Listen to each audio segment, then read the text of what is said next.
नमस्कार। ताज़ा अपडेट के साथ मैं हूं आपके साथ अशोक वर्मा। आप देख रहे हैं टीवी 20 न्यूज़। अपने अपने क्षेत्र की खबरें देखने के लिए बने रहिए मेरे साथ। अब शुरुआत करते हैं खबरों का सिलसिला। एडीजी जोन वाराणसी ब्रिजभूषण आजमगढ़ पहुंचे, जहां उन्होंने स्टोर, बैरक व मोटर परिवहन का निरीक्षण किया और पुलिस अधिकारियों के साथ बैठक कर अपराधियों माफियाओं पर कार्रवाई करने का निर्देश दिया। उन्होंने कहा कि मुख्यमंत्री के निर्देश पर पूरे प्रदेश भर में अपराधियों माफियाओं के ऊपर कार्रवाई की जा रही है। उन्होंने ये भी कहा कि पंचायत चुनाव व आगामी चुनाव को देखते हुए प्रशासन लगातार कार्रवाई कर रहा है, जिसमें चुनाव व त्यौहार सकुशल संपन्न हो सके। उन्होंने बताया कि पूरे जोन में माफिया व कुख्यात अपराधियों पर पुलिस प्रशासन की कार्रवाई लगातार जारी है। उन्होंने भी कहा कि 3068 बदमाशों के ऊपर गैंगस्टर की कार्रवाई करते हुए 380 करोड़ की संपत्ति जब्त की गई है और 70 करोड़ की अवैध आय को बंद कराया गया है। वही छेड़छाड़ करने वालों पर राजपाल आकर लगभग 7 करोड़ की संपत्ति जब्त की गई है। वही 1043 लोगों को गैंगस्टर में जेल भेजा गया है। एडीजी जोन ने अधिकारियों के साथ बैठक कर क्राइम के बारे में जाना और विभिन्न शाखाओं से संबंधित रजिस्टर का भी निरीक्षण किया। इसके बाद शस्त्रागार का भी निरीक्षण किया। क्या कुछ कहा कि मीटिंग के दौरान एडीजी जोन वाराणसी ने, सुनवाते हैं आपको। आज मेरा जनपद आजमगढ़ में एनुअल इंस्पेक्शन के संबंध में आया हूँ। इसके अलावा निकट भविष्य में पंचायत चुनाव है और एक त्योहारों की श्रृंखला स्टार्ट हो रही है, जिसमें मुख्य रूप से होली का पर्व आ रहा है, नवरात्रे हैं, शब बारात है, इसके बाद रमज़ान भी स्टार्ट होगा।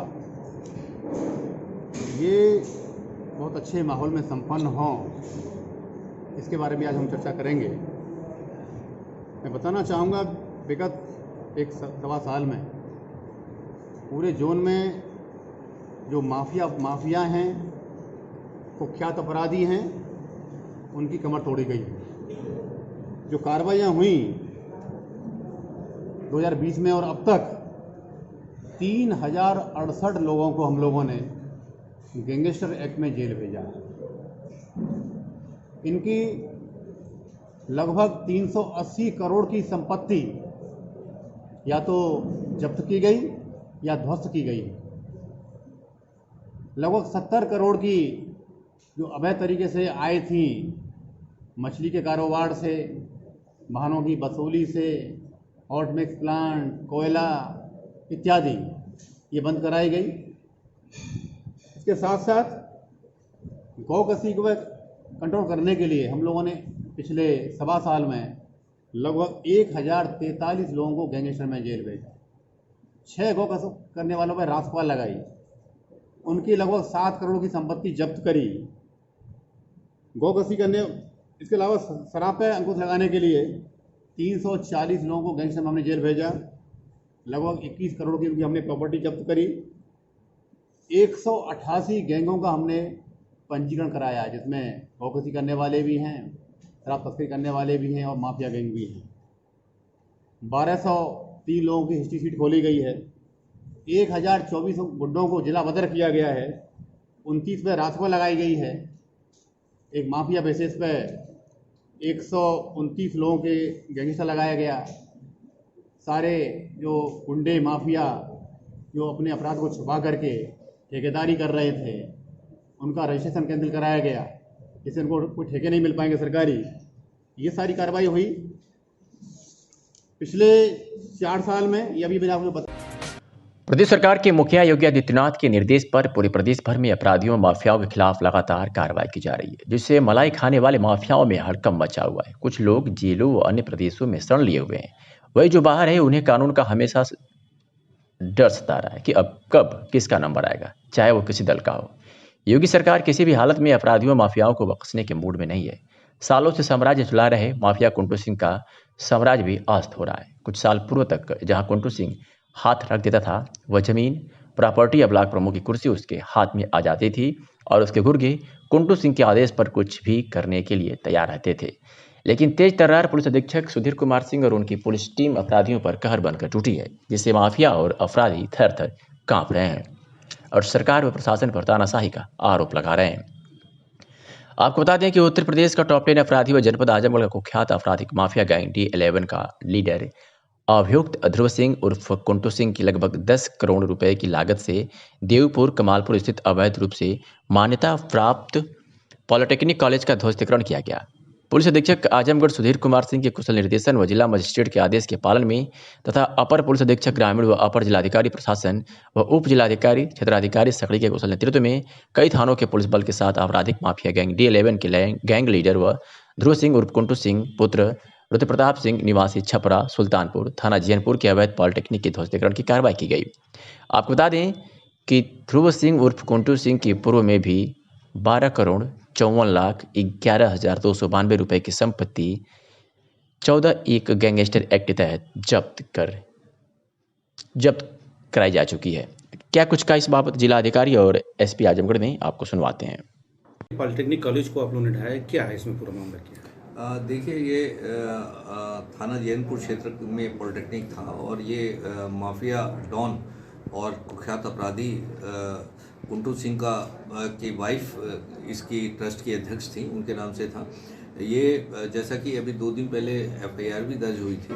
इसमें ये स्कूल एक तो ग्राम समाज की ज़मीन में बना हुआ था और दूसरे इसके जो डॉक्यूमेंट जमा किए गए थे जो इसकी परमिशन के लिए, इसकी मान्यता के लिए, वो सभी फर्जी उसमें जांच में पाए गए थे। उसके तहत मुकदमा भी दर्ज हुआ था। तो इस सारे फर्जिफिकेशन के तहत एक प्रॉपर ऑर्डर के तहत इसका ध्वस्तीकरण आज किया जा रहा है और पुलिस फोर्स, पर्याप्त पुलिस फोर्स यहाँ मौजूद है। आपने देखा होगा इस क्षेत्र में कोई भी व्यक्ति उसके सपोर्ट का नहीं है, ना इस ध्वस्तीकरण के दौरान कोई भी व्यक्ति आया है, बल्कि सभी लोग बहुत खुश हैं और शांति का अनुभव कर रहे हैं। जो उसका खौफ था और जो उसका डर था वो अब यहाँ से निकल गया और इससे आगामी आने वाले जो पंचायत चुनाव होंगे उसमें निश्चित रूप से शांतिपूर्ण माहौल बनाने में हमें मदद मिलेगी। कॉलेज को ढाने की इसमें क्या काम होगा? ये पॉलिटेक्निक कॉलेज है, देवतपुर कमालपुर अजमतगढ़ में है। ये यहाँ के माफिया कुंटू सिंह उनकी कॉलेज है जो चल रही थी। इसमें इन्होंने मान्यता भी फर्जी डॉक्यूमेंट लगा के प्राप्त करी, उसकी जांच करी गई। उसमें जो भी 143 वगैरह के जो भी डॉक्यूमेंट हैं, लैंड यूज चेंज वगैरह के, सब फर्जी पाए गए। उसी के तहत थाने में FIR भी दर्ज कराई गई थी और साथ में FIR भी दर्ज हुई और साथ में जो जिस ज़मीन पे बना था वो भी फर्जी तरीके से अपने नाम दर्ज कराई थी, जिसको वापस ग्राम सभा की भूमि निकली।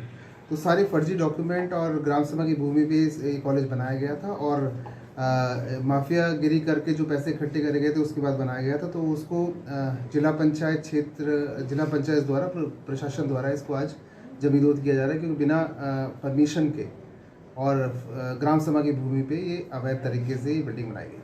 सर, और जैसे कॉलेजों पर कार्रवाई हो रही है? बिल्कुल, जो भी संज्ञान में आएगा इस तरह के जो फर्जी डॉक्यूमेंटेशन या फिर ग्राम सभा पे कोई भी बिल्डिंग बनती है उस पर कार्रवाई सख्ती से की जाएगी। सुप्रीम कोर्ट के वरिष्ठ अधिवक्ता डॉक्टर AP सिंह ने निर्भया कांड में हत्यारों को हुई फांसी के 1 साल पूरी होने पर उन्होंने कहा कि लोगों को कानून, न्यायपालिका और सिस्टम को जानना चाहिए। निर्भया कांड में दोषियों को हुई फांसी पर उंगली उठाते हुए कहा कि पूरे विश्व में 100 देशों ने फांसी की सजा पर रोक लगा दी है। वही उन देशों में प्रधानमंत्री जाते हैं जहां उन्हें सम्मान किया जाता है। उन लोगों द्वारा भी यह बात उठती है कि भारत में फांसी की सजा नहीं होनी चाहिए। उन्होंने कहा कि फांसी को देकर क्या मिला, सिर्फ कानून का भय दिखाने के लिए फांसी दी गई है। उन्होंने सवाल दागते हुए पूछा कि क्या निर्भया केस में फांसी होने के बाद क्या महिलाओं पर अत्याचार, बलात्कार रुक गया है। उन्होंने ये भी कहा कि जेल को फांसी घर नहीं बनाना चाहिए, उससे सुधार गृह होना चाहिए। उन्होंने ये भी कहा कि भारत के कुछ राष्ट्रपतियों और सुप्रीम कोर्ट के जस्टिसों ने भी फांसी की सजा पर रोक लगाने की मांग कर चुके हैं। वही उन्होंने कहा कि कानून का भी मत है कि भले ही 99 दोषी छूट जाए पर एक निर्दोष को सजा नहीं मिलनी चाहिए। एक के बदले 5 को सजा देना कहाँ का औचित्य है। आज सुनाते हैं कि और क्या कुछ कहा सुप्रीम कोर्ट के वरिष्ठ अधिवक्ता डॉक्टर AP सिंह ने। यही तो बात देश की कानून विदों से जानना चाहिए, न्यायपालिका से जानना चाहिए, जेल प्रशासन से जानना चाहिए, सिस्टम से हमारे जानना चाहिए कि 4 यंग एज के जिनका कोई क्रिमिनल रिकॉर्ड नहीं, कोई किसी तरह का आपराधिक उनके परिवार में रिकॉर्ड नहीं, हार्डकोर क्रिमिनल नहीं, बहुत गरीब तबके से आते हैं, कोई मेहनत मजदूरी करके परिवार जिनका चलता हो, अपने परिवार का पालन पोषण, लालन पालन कर रहे थे। उसमें से अक्षय जिसका एक छोटा सा बच्चा था, पत्नी विनय जिसकी अनमैरिड बहनें और परिवार में अकेला कमाने वाला, माता पिता बुजुर्ग बीमार, पवन के माता पिता बुजुर्ग, बहनों की शादी करनी, राम सिंह मर चुका, जेल में मारा जा चुका, उसका एक भाई मुकेश। बुजुर्ग फादर इसी केस के बाद मर गए, मां विधवा, उसका कोई सहारा नहीं, बेसहारा। तो इन बेसहारों को, जो खुद ही बेसहारा थे, इनको फांसी की सजा किस लिए, क्या मिला, क्या भविष्य में मिलेगा? केवल संदेश देने के लिए, मैसेज देने के लिए कि मैसेज डिलीवर करना हमें सोसाइटी में, समाज में, कानून का भय। तो कानून के भय दिखाने के बाद, क्या फांसी की सजा के बाद 1 साल में बलात्कार रुके, हत्याएं रुकी, महिलाओं के जो अपराध थे वो रुके? नहीं, इससे हो ही नहीं सकते। डेटरेंट फांसी की सजा, सुधार गृह ही आपको मानना पड़ेगा जेल को, आप फांसी घर नहीं बना सकते। उसके बाद नेशनल एमनेस्टी इंटरनेशनल ने कहा, यूएनओ ने कहा फांसी की सजा गलत है, फांसी की सजा नहीं होनी चाहिए, फांसी की सजा बिल्कुल गलत है, विरोध होता है। और 100 से अधिक देश जब फांसी की सजा खत्म कर चुके हैं, तो आप में क्या बात है फिर ऐसी जो आप 100 देशों के साथ नहीं है? फिर वसुधैव कुटुंबकम का नारा क्या कहता है? फिर पूरी दुनिया से हमारे भारत के माननीय प्रधानमंत्री जी को अवार्ड मिलते हैं, सम्मान मिलते हैं, आदर सत्कार मिलता है। तो वो 100 देश नहीं कहेंगे आपने फांसी की सजा तो खत्म नहीं की, हम तो आपको सम्मानित कर रहे हैं, हम तो आपको सम्मान दे रहे हैं।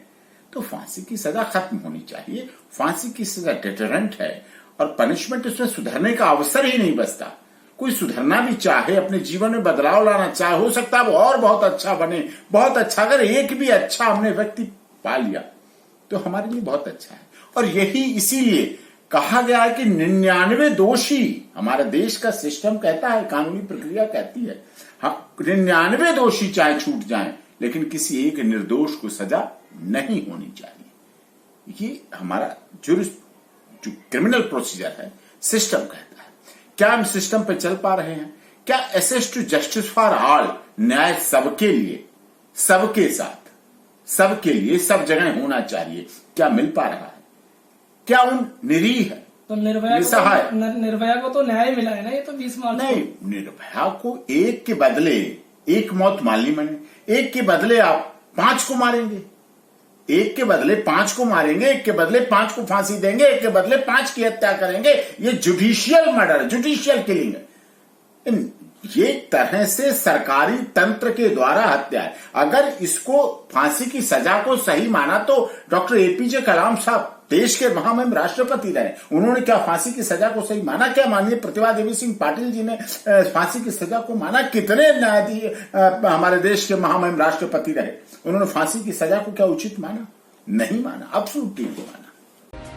उत्तर प्रदेश में योगी सरकार के 4 वर्ष पूर्ण होने पर पूरे प्रदेश भर में कार्यक्रम चलाए जा रहे हैं और जो कार्यक्रम रुके हुए हैं उसे भी प्रमुखता से मुख्यमंत्री द्वारा बजट आवंटित कर कार्यक्रम को विस्तार किया जा रहा है। इसी क्रम में विधानसभा सगड़ी के ब्लॉक अजमतगढ़ में हुए कार्यक्रम के तहत मुख्यमंत्री ने सगड़ी विधानसभा के ऐतिहासिक व प्राचीन पातालनाथ मंदिर पर पर्यटन विभाग से 50 लाख देकर उसका वर्चुअल शिलान्यास किया। इस कार्यक्रम में भारी संख्या में क्षेत्रीय जनता महिलाएं शामिल थी। अरविंद जायसवाल ने अपने संबोधन में मुख्यमंत्री योगी आदित्यनाथ को विकास पुरुष की संज्ञा देते हुए मुख्यमंत्री द्वारा किए गए विगत 4 साल के कार्यक्रमों व विकास योजनाओं के बारे में विस्तार से प्रकाश डाला। आइए सुनाते हैं कि भारतीय जनता पार्टी के गोरखपुर क्षेत्र के उपाध्यक्ष अरविंद जायसवाल ने क्या कुछ कहा। आज हम बहुत खुश हैं कि आदरणीय मोदी जी ने हमारे विधानसभा में आस्था का केंद्र और ऐतिहासिक प्राचीन शिव मंदिर, जिसको जो है पातालनाथ के नाम से फेमस है, तो मौली गांव में स्थित है, उसके लिए 50 लाख पर्यटन विभाग से उन्होंने स्वीकृत किया है। एक बहुत बड़ी उपलब्धि हमारे विधानसभा के लिए है और हम सभी लोग उसका भी खुशी का इजहार करते हैं। आज 4 वर्ष में जो उन्होंने तमाम क्षेत्रों में कार्य किए, किसानों के हित में, नौजवानों के हित में, महिलाओं के हित में, मेडिकल से लेकर शिक्षा के क्षेत्र में, उसके लिए भी हम लोग आज बधाई दे रहे हैं अपने मुख्यमंत्री जी को। बढ़िया से बढ़िया ढंग से उन्होंने कार्य किया। कोविड जैसे महामारी में जिस तरीके से उन्होंने समाधान किया, पूरी व्यवस्था का संचालन किया और हमारे गरीब तबके के लोगों की चिंता किया, यहाँ तक कि जो पढ़ाई कर रहे छात्र नौजवान कोटा से लेकर अन्य प्रदेश में फंसे थे उनको ले आने का काम किया और मस्तिष्क ज्वर जैसी महामारी पूर्वांचल में थी उसको ठीक करने की भ्रमण टीके जैसी व्यवस्था। आपको याद होगा कि माननीय मुख्यमंत्री जी के पहले मस्तिष्क ज्वर के रूप में हम लोग काफ़ी प्रभावित थे। तमाम बच्चे मर रहे थे, लोग मर रहे थे, लेकिन आज मुख्यमंत्री जी के एक्शन से ये तमाम चीज़ें ठीक हुई हैं।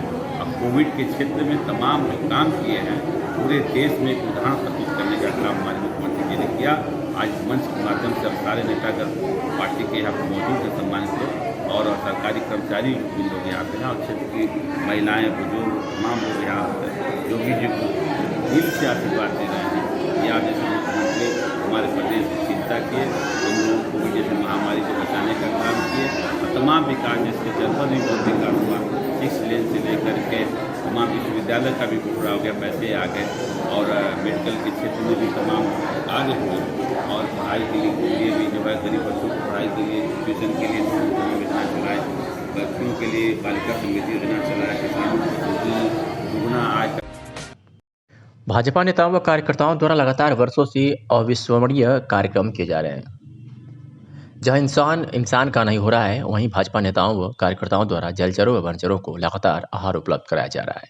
यह कार्यक्रम आज लगातार 46वें शनिवार को भी जारी रहा, जहां जलचर और बंदर को आहार उपलब्ध कराया गया।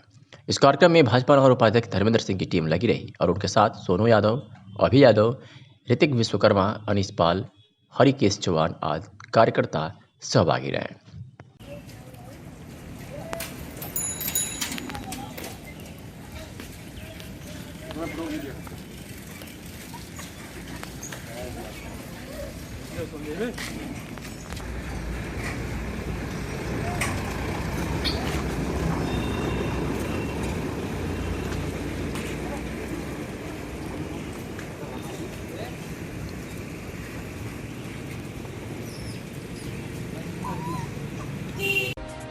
आजमगढ़ में कांग्रेस प्रवक्ता ओंकार पांडे ने कहा, उत्तर प्रदेश की बीजेपी सरकार अपने कार्यकाल के 4 वर्ष पूरा होने पर अपनी पीठ स्वयं थपथपा रही है, जबकि पूरे प्रदेश में हाहाकार है।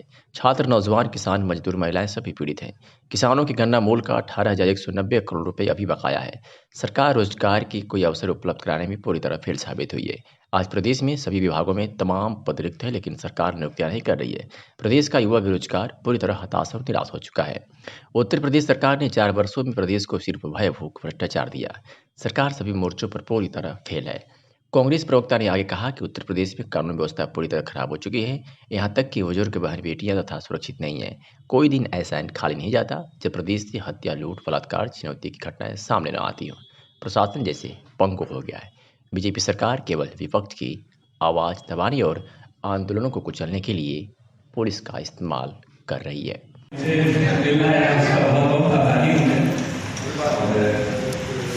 जैसा भी चर्चा चल रही है, कोरोना समय की चर्चा, वास्तव में जो चीजें हैं उन्होंने चीजें को विश्व में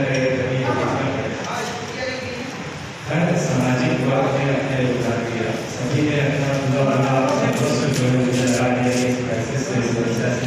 पार किया जाए इसी तरीके से, और उम्मीद है कि बहुत बेहतर हो गई है, अच्छी होती चली जाएगी। और क्योंकि जहाँ जिस मंच में मैं बना हुआ तो मुझे जरूर जो मेरी अपनी उनकी देखते हैं जो सोच है उसको भी जरूर बताना चाहूँगा। इसलिए मुझे लगा कि मेरा एक मैसेज है।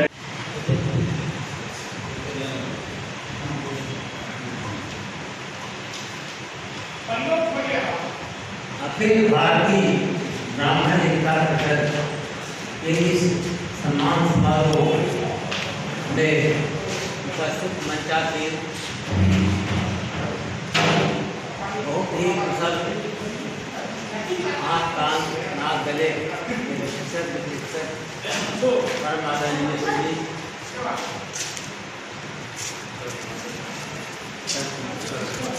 जी श्री जिनके बाबा जी का मैं बैठ रहा हूँ, अनिल कुमार जी से बैठे थे, तो मैं इंटर हाई स्कूल का छात्र था।